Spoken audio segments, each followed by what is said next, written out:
최근 기업들의 2분기 실적이 마무리되고 있습니다.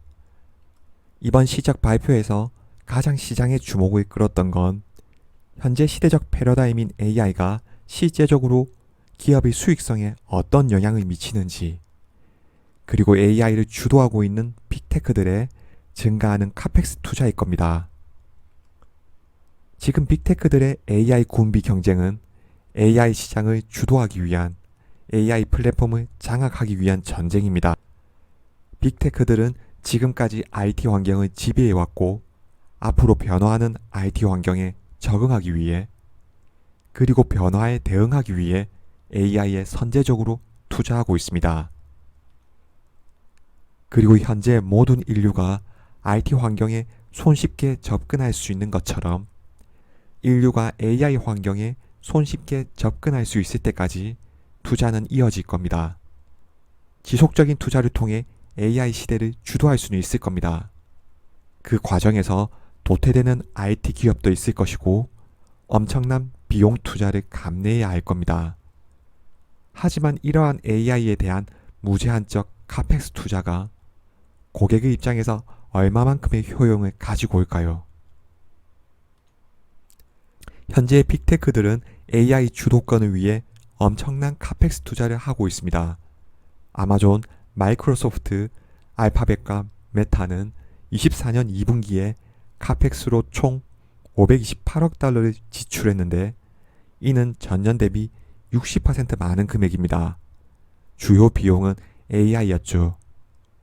빅테크 기업들은 미래 AI 시대를 주도하기 위해, 그리고 주도권을 놓치지 않기 위해 엄청난 비용을 AI에 투자를 하고 있습니다. 그리고 이번 실적 발표에서 빅테크들의 AI에 대한 견해를 봤을 때 지출은 더 증가할 것으로 예상됩니다.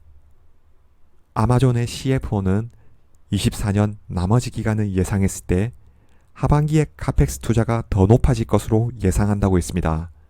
대부분의 지출은 생성형 AI와 AI 워크로드의 강력한 수요에 대응하기 위해 AWS 인프라에 대한 투자를 이어갈 것이라고 했습니다.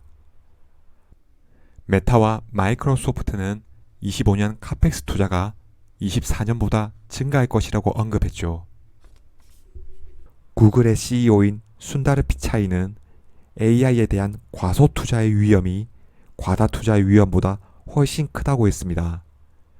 이는 일시적으로 카펙스 투자로 수익성이 영향을 받더라도 시장 경쟁에서 뒤처지는 위험은 돌이킬 수 없는 리스크가 된다는 의미일 겁니다. 하지만 최근 시장에서 우려하는 부분은 기업들의 천문학적인 카펙스 투자에도 불구하고 AI가 실질적으로 기업의 생산성에 도움이 되는가에 대한 의문일 겁니다. 최근 미국 주요 기술주의 실적이 예상보다 부진했고 과도한 카펙스 투자는 AI 버블론과 버무려지면서 주가 하락을 가져왔죠. AI 투자는 계속 증가하는데 아직 수익이 없다는 것이 포인트일 겁니다.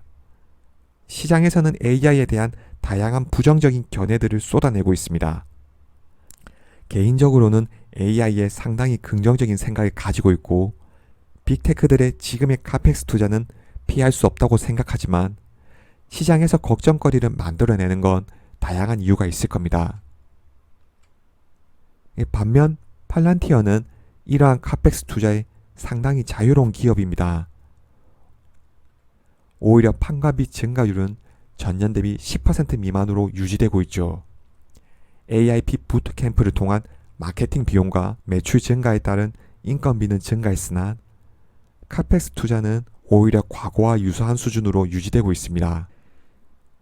현재 대부분의 IT 기업들은 이용자를 대상으로 데이터를 수집하고 분석하고 자신의 사업 모델에 사용하고 있습니다.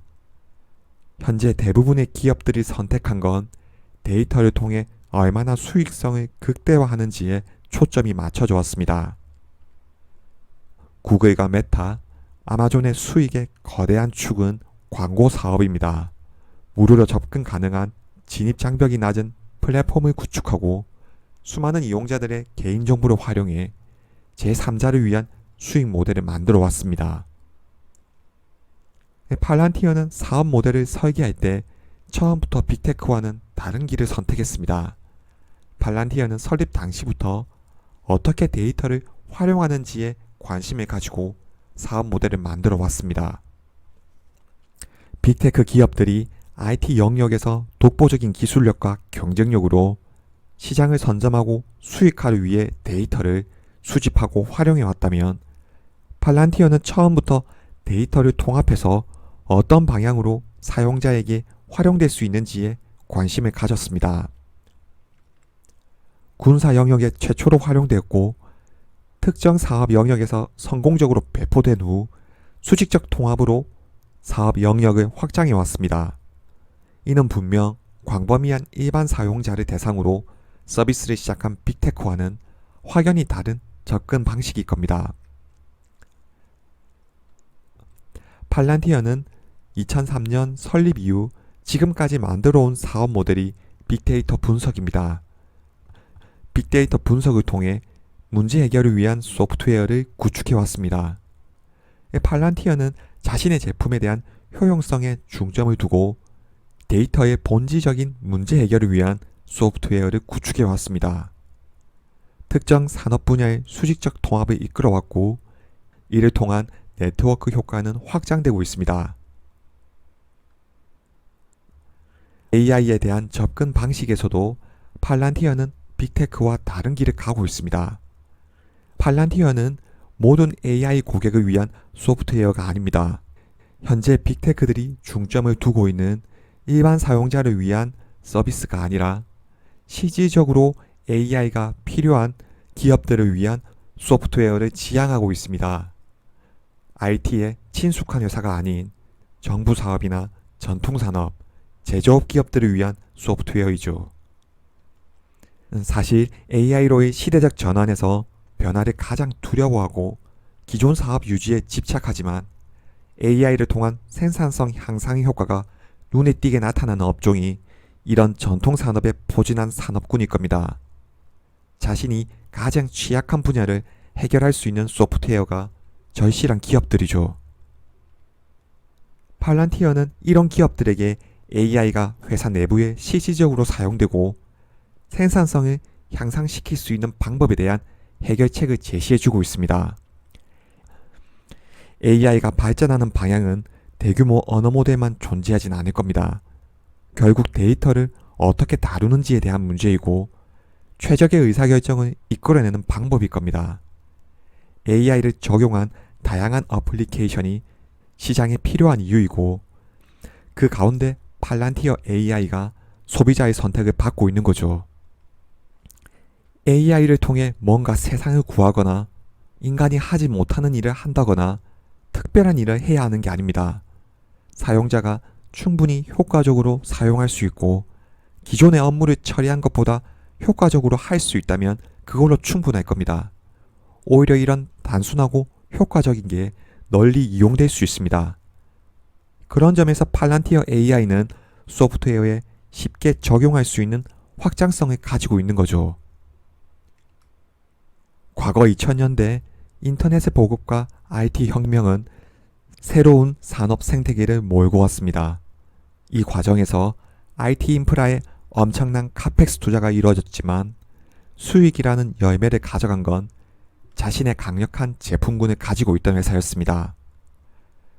IT 인프라를 지배하고 있던 통신회사가 모든 이익을 가져가진 않았습니다.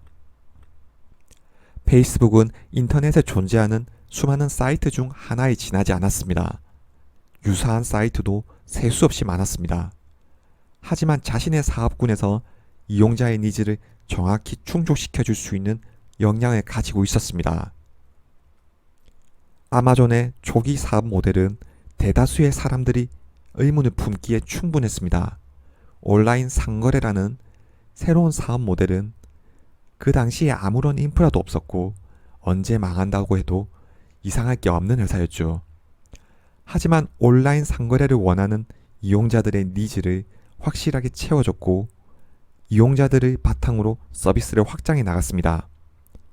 IT 업계의 공룡이 된 현재의 빅테크들도 모든 이용자를 위한 서비스를 한 것이 아니었던 거죠. 시대적 전환에서 가장 핵심적인 질문은 고객이 진정으로 무엇을 필요로 하는가일 겁니다. 그리고 이용자가 얼마나 쉽게 이용할 수 있을지일 겁니다.